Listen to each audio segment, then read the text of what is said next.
Hello friends, my kitchen my રેસિપીમાં આપનું સ્વાગત છે। આજે આપણે દિવાળી સ્પેશિયલ નાસ્તો બનાવીશું। એકદમ ચટપટો અને ટેસ્ટી નાસ્તો બનાવીશું। તો બધી ટ્રીક અને ટિપ્સ સાથે આજે આપણે બેસન પાપડી બનાવીશું। એકદમ યુનિક રેસિપીસ છે। રેસિપી સારી લાગે તો લાઈક અને શેર જરૂરથી કરજો। અને જો તમે મારી ચેનલ ઉપર નવા હોય અને મારી ચેનલને હજુ સબસ્ક્રાઈબ ન કરેલ હોય તો અત્યારે જ સબસ્ક્રાઈબ કરી બાજુનું બેલ બટન દબાવવાનું ભૂલશો નહીં, જેથી કરીને તમને મારા નવા વિડીયોનું નોટિફિકેશન મળતું રહે। તો સૌ પ્રથમ આપણે 2 વાટકી બેસન લેશું અને થોડોક કરકરો અડદની દાળનો લોટ લેશું। તો આ પરફેક્ટ માપ છે પાપડી બનાવવા માટે। તમે જે વાટકી પસંદ કરો તે વાટકીના મેઝરમેન્ટથી આપણે 2 વાટકી બેસન અને 1 વાટકી અડદની દાળનો કરકરો થોડોક લોટ લેવાનો। મિક્સર જારમાં તમારે અડદની દાળને ગ્રાઇન્ડ કરી લેવાની અને પછી તેને ચારી લેશો તો કરકરો થોડોક લોટ એવો લેશું। હવે તેમાં આપણે સ્વાદ અનુસાર મીઠું એડ કરી દેશું। મીઠું એડ કર્યા પછી તેમાં આપણે 2 ચમચી તેલ એડ કરશું। તો ખૂબ જ ઓછું તેલ આપણે આમાં યુઝ કરશું। બસ ફક્ત નાની 2 ચમચી જેટલું તેલ એડ કરશું।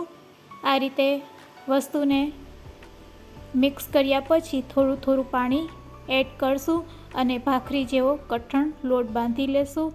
તો અહીંયા લોટ બાંધતી વખતે તમારે ખૂબ જ ધ્યાન રાખવાનું કે લોટ નરમ ન થઈ જાય। તો થોડું થોડું હાથમાં પાણી લઈ અને આ રીતે લોટને બાંધી લેવાનો। તો અહીંયા આપણો લોટ સરસ બંધાઈ ગયો છે ભાખરી જેવો। હવે તેને આપણે 1 કલાક માટે રેસ્ટ આપીશું। તો આ રીતે ઢાંકી અને તેને 1 કલાક માટે રેસ્ટ આપીશું। ત્યાં સુધી આપણે ચટપટો મસાલો પણ રેડી કરી લેશું। તો ચટપટો મસાલો રેડી કરવા માટે આપણે અડધી ચમચી જેટલું સંચર પાવડર, અડધી ચમચી જેટલું લાલ મરચું કાશ્મીરી અને તેમાં આપણે આમચૂર પાવડર એડ કરશું ચપટીક જેટલો અને બધા મસાલાને આ રીતે મિક્સ કરી લેશું। તો અહીંયા આપણો ચટપટો મસાલો પણ બનીને રેડી છે। કલાક પછી આપણે લોટને ચેક કરી લેશું। તો લોટ છે એ સહેજ કઠણ લાગશે। હવે તેને આપણે આ લોટને ટીપવાના છે। તો તેને આપણે એક પ્લાસ્ટિકની આ રીતની પોલિથીન લેવાની, તેમાં તેલ લગાડી અને લોટને તેમાં રાખી અને આપણે દસ્તાની મદદથી તેને ટીપી લેશું। દસ્તાની મદદથી ટીપી લેશું એટલે લોટ સરસ સોફ્ટ થઈ જશે। તો 2 મિનિટ માટે આપણે આ રીતે લોટને ટીપવાનો। આ રીતે લોટને ટીપવાથી લોટ એકદમ સ્મૂથ થઈ જાય છે।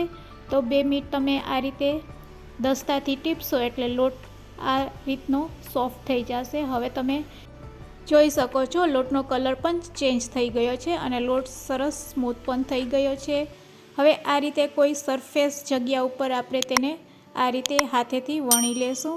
તો આ રીતે તેને વણ્યા પછી હવે તેમાંથી આપણે લુવા બનાવીશું। તો ચાકુની મદદથી તેને મીડિયમ સાઇઝમાં કટ કરી લેશું। અહીંયા આપણે બહુ જ પતલા લુવા નથી બનાવવાના, સહેજ મીડિયમ સાઇઝના લુવા બનાવીશું। હવે તેને હાથેથી આ રીતે શેપ આપી દેશું। તો તમે જોઈ શકો છો બધા લુવામાંથી આપણે આ રીતે રાઉન્ડ શેપમાં લુવા બનાવીને રેડી કરી લેશું। તો અહીંયા આપણા લુવા બનીને રેડી છે।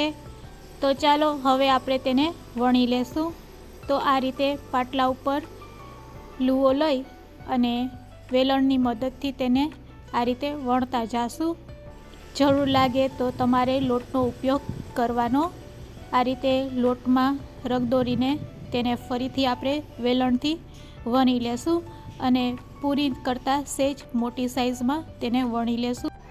તો તમે જોઈ શકો છો બસ આ રીતે આપણે તેને વણી લેશું। એકદમ પતલી આપણે વણવાની છે। તેની થિકનેસ પણ તમે જોઈ શકો છો। તો પૂરી આપણી વણાઈ ગઈ છે। હવે ચાકુની મદદથી તેને આ રીતે કટ કરી લેશું અને આ રીતે કટ કર્યા પછી તમે જોઈ શકો છો બસ આ રીતે આપણે ચાકુથી કાપા મારી અને પછી તેને એક પ્લેટમાં લઈ લેશું।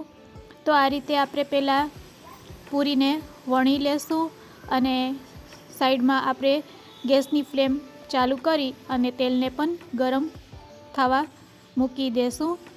તો આ રીતે તમે 2 પૂરી વણી લ્યો પછી ચાકુથી આ રીતે તેને કટ કરી લ્યો પછી તેલમાં આપણે તેને તળી લેશું।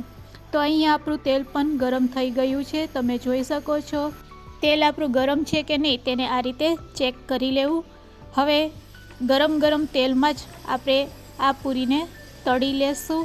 તો ખૂબ જ સરસ નાસ્તો બનીને રેડી થાય છે, એકદમ ટેસ્ટી લાગે છે। તમે ક્યારેય ન બનાવેલ હોય તો એકવાર જરૂરથી ટ્રાય કરજો। બસ 2 જ સેકન્ડમાં આ નાસ્તો તળાઈને રેડી થાય છે। તેને પ્લેટમાં કાઢી અને રેડી કરેલો મસાલો તેના ઉપર સ્પ્રેડ કરી દેશું। તો આ રીતે આપણે બધી વણેલી પૂરીને પહેલાં તળી લેશું અને તળીને તેને પ્લેટમાં લઈ લેશું। 2 સેકન્ડમાં તળાઈ જાય છે। ગેસની ફ્લેમને આપણે હાઈ ટુ મીડિયમ ફ્લેમ ઉપર રાખીશું। તો અહીંયા આપણી બધી પૂરી તળાઈને રેડી છે, તમે જોઈ શકો છો રેડી કરેલા આ નાસ્તાને હવે આપણે હાથેથી તોડી લેશું। તો આ રીતે આપણે બધી પાપડી બનાવીને રેડી કરીશું। તો બેસનના લોટમાંથી ખૂબ જ સરસ નાસ્તો બનીને રેડી થાય છે। ચા સાથે તો ખૂબ જ મજા પડી જાય છે અને દિવાળીનો તહેવાર આવી રહ્યો છે તો તમે પણ આ રીતે પાપડી બનાવી શકો છો। તમે જોઈ શકો છો એકદમ ઇઝી છે, એકવાર જરૂરથી ટ્રાય કરજો। આજની રેસીપી કેવી લાગી તે પણ મને કમેન્ટ્સમાં જરૂરથી કહેજો। ખૂબ જ ઓછા ઇન્ગ્રીડિયન્ટ્સમાંથી આ રેસીપી બનીને રેડી થાય છે। ફરી મળીશું એક નવી રેસીપી સાથે। રેસીપી સારી લાગી હોય તો શેર કરવાનું ભૂલશો નહીં। Thanks for watching.